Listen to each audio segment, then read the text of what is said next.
Hey gang, welcome to week 2 of Code Club. This week we're going to talk about some advanced coding techniques like if tests, looping, and operators that let you control your program.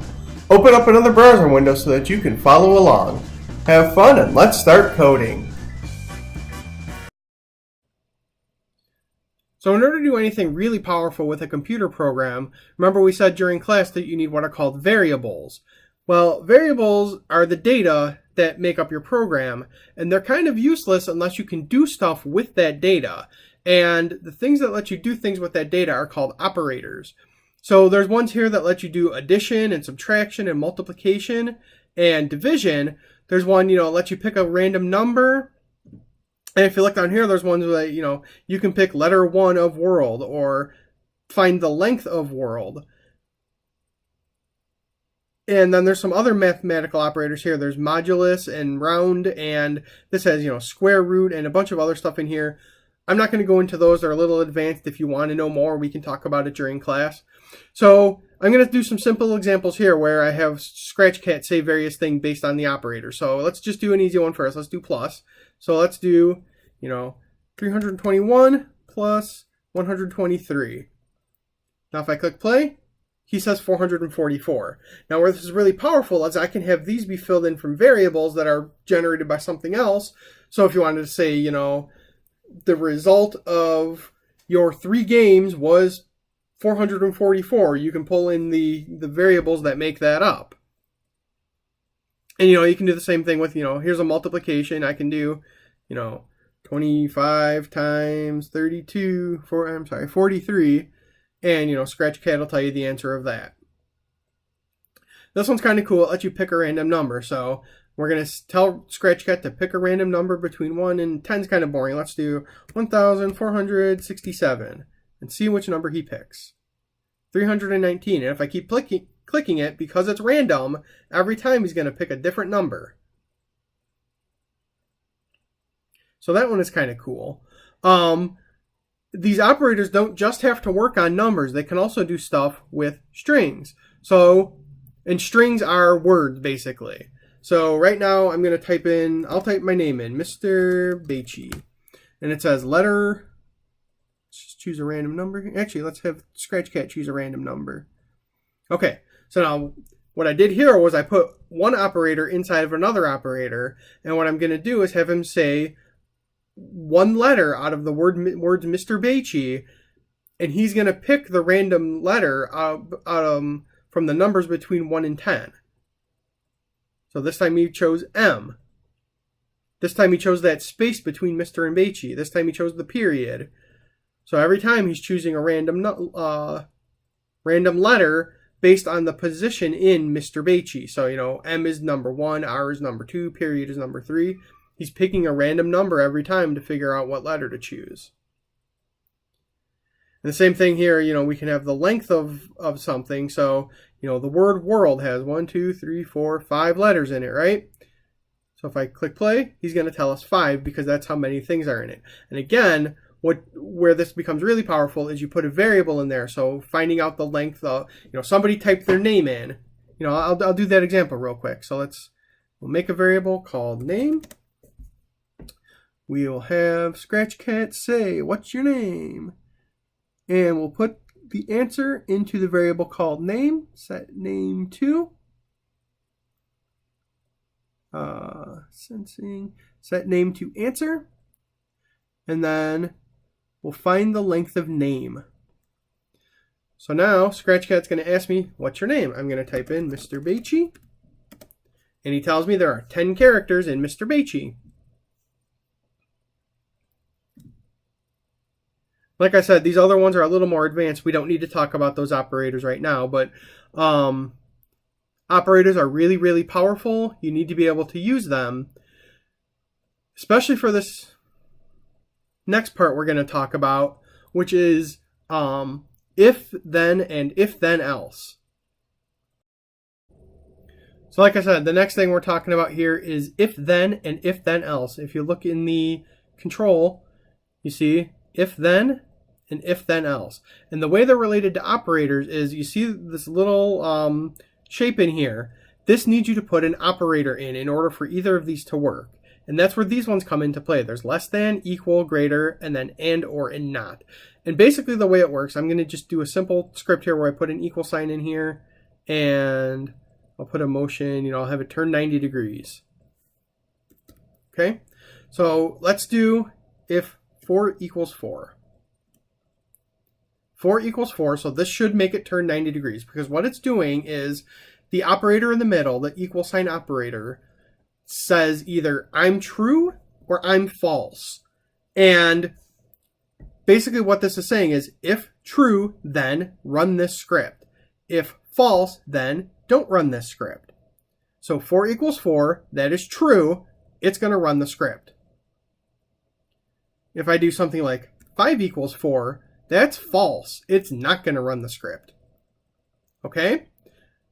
Now let's do the same thing, but with if then else, so you can see what the difference is. So I think I'll use sounds for this one. It's a little easier to tell what's going on. So we have our if 4 equals 4.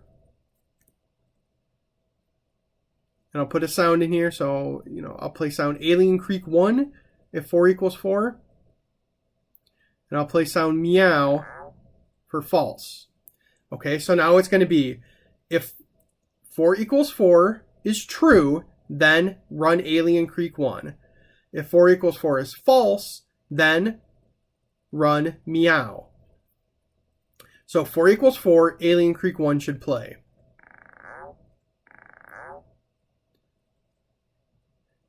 Now it's 4 equals 5, which is false. That means the else script should run and meow should play. So you see how that works, where it'll play the top part of the script if it's true. It'll play the bottom part of the script if it's false. The other thing I should note real quick is that you can have multiple types of different things inside these scripts, including other if tests, which gets real confusing sometimes. We can talk about that more later.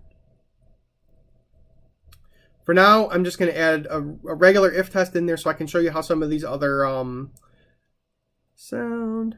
We'll do play sound Alien Creek 1 again. I want to just show you real quick how these other operators work. So like I said, we have less than, equal, greater than. I think you guys know how those work. I'm not going to go into too much detail. The important ones here are and, or, and not. So and is, it lets you have two operators that both have to be true. So let's do an equal sign and a less than sign. So we'll do if 3 equals 3 and 3 less than 4. So now if we run this, 3 equals 3 and 3 is less than 4. So that means all of those operators are true. So your if test is going to run. We should hear the sound. If I change this to be 4 equals to 3, well, that's clearly not true. So 4 equals 3 is false, and 3 is less than 4, which is still true. But because it's an and, they both have to be true. This is not going to work. So now let me change it back. 3 equals 3 again is true. It should run. Now let me change the other one. 4 is less than 4 is false. 3 is equal to 3. This should not run now. If I change it back, 2 is less than 4. This should make it run again. Now, if they're both false, that's also going to make it not work. So 3 is not equal to 5, and 4 is less than, 5 is not less than 4, so they're both false. That's going to make this not run also. Or works the exact opposite of that. I'm sorry, not the exact opposite. Or works differently than that, where only one of them has to be true. So if we do, let's put our equal sign back in here. Oops. Sorry, it's a little bit hard to get these things in here sometimes, but it's got to go inside that little shape in order for it to be useful. Okay, so I put these things in here. We have 3 equals 3, or 3 is less than 4. Both of these things are true. 3 equals 3, 3 is less than 4. Our sound is going to play. If I change 3 equal to 4, that's false. 3 is not equal to 4. But 3 is still less than 4. And because it's an or, only one of them has to be true, and it will still play. So let me change this one back to 3 equals 3. I'll change this one to 5. So now 3 equals 3 but 5 is not less than 4. Now, because one of them is still true, 3 is equal to 3, it's going to play. Now, if I make them both false, 3 equals 5 is not true. 5 less than 4 is not true. Now it's not going to play. So it can be both of them are right, that will let it play. Only one of them is right, that will let it play. If they're both wrong, then it will not be allowed to play. And the other one is not. And this one can get a little confusing to explain. I'm going to put our equal sign operator in here. And what not does is it does whatever test you have in the middle and then takes the opposite of it. And that's the answer it gives to the if tests. So right now it's saying 3 equals 3, which is true, and it's saying not true. Well, not true is false. So it says if 3 is not equal to 3, then play this. So this is not going to run because 3 equals 3. Right? If I change it to 4, 3 equals 4 is false. Not false is true. So this is going to run because it's saying if not 3 equals 4. Well, 3 does not equal 4. It's going to run. It's a little trickier. It's easy to see. Once you see what's happening, it's easy to see, but sometimes it's a little hard to explain.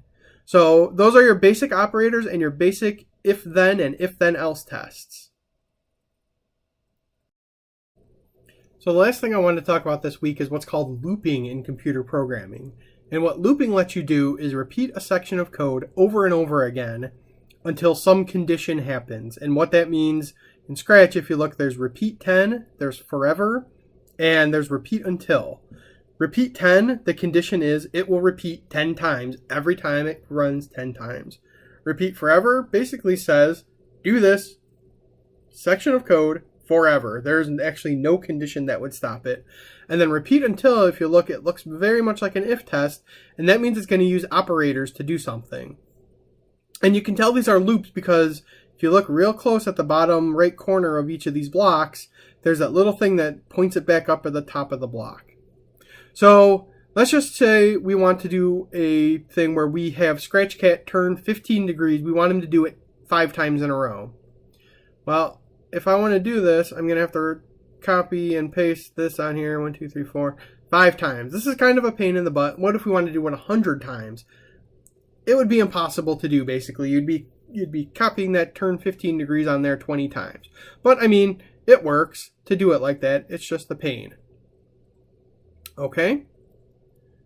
So instead, what we can do, we want Scratchcat to turn 15 degrees 5 times. We can go ahead and turn 15 degrees. Now, I only have 2 lines of code. I have the repeat 5 times, and I have the turn 15 degrees inside of there. Now it just happens, and I don't need to worry about copying the code on there every time I wanted to do it.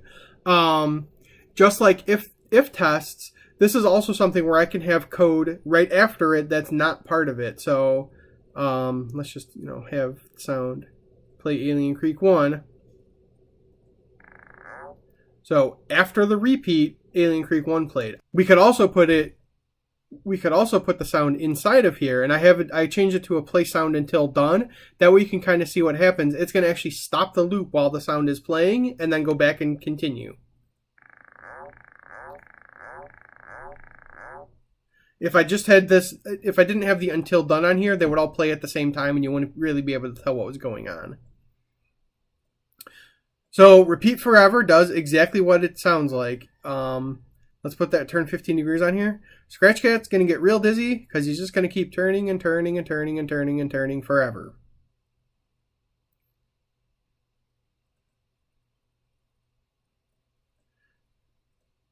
Now, the one that I think is the most interesting is repeat until, because this is where we get to start using operators. So let's do an equal sign. And the way I'm going to do this, I'm going to set up a new variable called looper.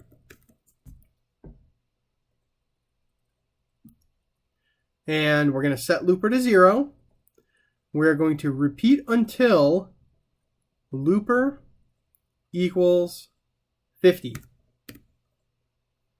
And we'll do the same thing. We'll have Scratchcat turn 15 degrees. Let me stop this from playing, actually. It's confusing. So looper is 0. Repeat until looper equals 50. Then the other thing we need to do is change looper by 1. And what that's going to do is after every iteration of turning 15 degrees, it's also going to increment is what it's called. It's going to add 1 to looper. So now if we play, this should happen 50 times. So Scratch Cat turned 15 degrees 50 times, and now it's real easy to change because, oh, I only wanted that to happen 12 times. I can just change my test, and now it's a looper equals 12.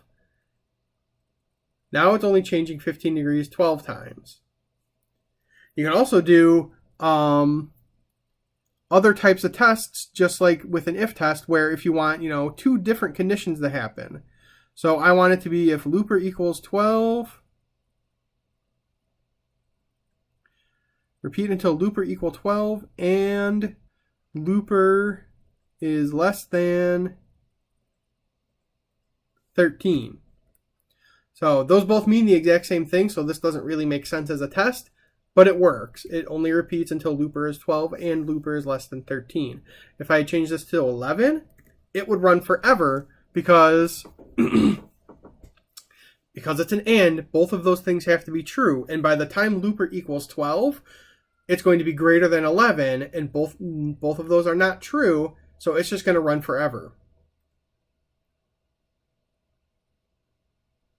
So when you do stuff with an and or an or in your repeat untils, you got to make sure that both of those, or for an and, both of them come true at some point, or for an or, one of them comes true at some point. Because the other, dangerous thing I could do here is, let me just change it back to looper equals 12.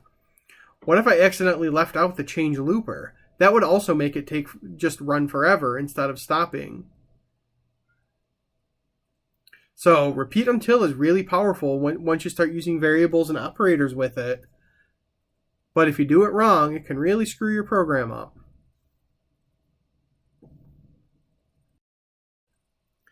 So the other thing you can do with your program, and you've probably seen this a few times in our examples that we've done before, is to have waits in there. And the simple one is, wait some number of seconds. It defaults to 1, but let's say 2 seconds here. This is going to make the script take a while, but basically what's going to happen is it's going to loop until that looper variable equals 12, but before it goes to the next turn through the loop, it's going to wait 2 seconds. So you're going to see little jerky motions where Scratch Cat turns a little bit, and then waits, turns a little bit, and then waits, turns a little bit, and then wait. So this kind of pauses your script for a minute while it's going through. So you see turns, waits, waits. I'm not going to make you sit through the whole thing. So, but you see the wait 2 seconds makes it wait for a certain amount of time. You can also wait until variables. So with the wait until, you can do cool stuff with operators again. And again, this is a really bad example because it's not going to actually do anything. But I'm just saying wait until 3 equals 3. 3 equals 3 is true. So this is always going to be true. It's not going to wait at all. Right?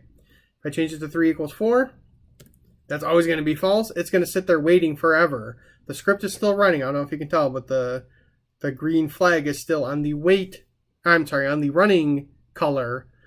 But it's not actually doing anything because 3 is never going to be equal to 4. So there are some cool things you can do with the wait until operator, but they're mostly when we get to more advanced things where we're sharing variables between different sprites and stuff like that. So we can wait for a variable in another sprite to finish or something like that. So the last thing I wanted to show you with loops and if tests is that you can have loops inside of loops, or if tests inside of loops, or loops inside of if tests, and you can do it multiple layers deep. And that's called nesting. We'll talk about that more in class. But basically what that lets you do is stuff where, do you remember the example we had at the beginning where, we made Scratch Cat look like he was walking by switching his costume, right? Well, what if we wanted him to do that over and over again so that it actually looked like he was walking? So, we add we'll just do a repeat forever. And then we'll do a looks, and we'll say next costume. And then we probably also need a wait. Otherwise, if you watch this, it's going to go too fast. He looks like he's running like the Flash or something. So what we need to do is add a little tiny weight in there. And weights can work in smaller than 1 second if you put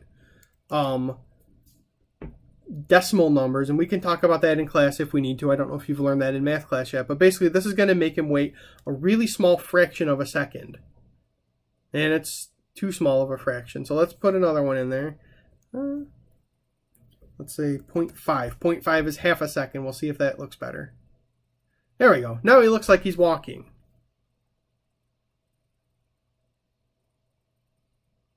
Okay. But what if we wanted to do something else in here every time he looks like he's walking? So we have it changing his costume. What if we wanted to do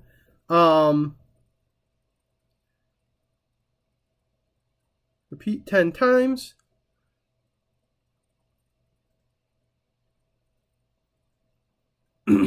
Every time he takes a step, we want it to play the drum for 0.25 beats, but we want it to do that 10 times. Don't know why you do that, but there it is. We actually move the weight so that it's underneath this repeat. So there we go. So now it's going to forever. It's going to change the costume.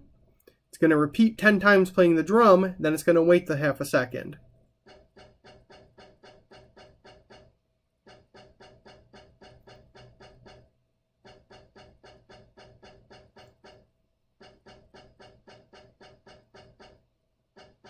Okay, and so that's repeating forever. So what if we want to do something else, though, where we play the drum, the snare drum sometimes, and we play the bass drum other times?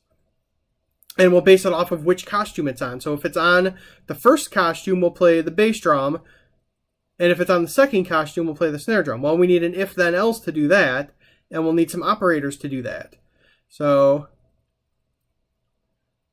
we're going to need, in the sensing one, there's an operator in here that lets you look at what the current costume is. Okay, so what we're going to do is we'll add our equal sign, and we'll come to the sensing one, and we'll get the current costume of sprite 2. So if you look, this sprite is named sprite 2, and we'll get the costume number. We'll say if costume number, so if you look here, oops, sorry about that. If you look, the costumes have little tiny numbers in the corners here. So we have a costume 1 and a costume 2. So we're going to do, if costume number of sprite 2 is 1, and then we need to add that sound back in. Okay, so if the costume number is 1, then it's going to play the bass drum. If the costume number is anything else, which for us is 2, that's the only other choice, it's going to play the snare drum. So it should look like when he's standing like this, that is costume number 1, so that should play the bass drum. If he's looking like the other costume, that's costume number 2, so that should play the snare drum. So let's go back to our script, hit play, see what happens.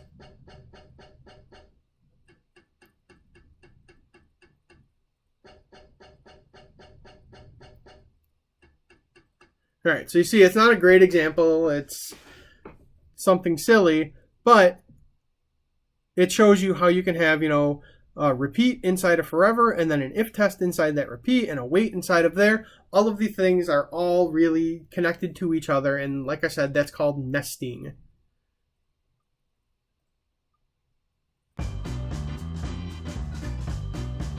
All right, that's it for week 2. I hope you enjoyed it. Now go do some coding on your own. Be creative, have fun, and we'll see you next week.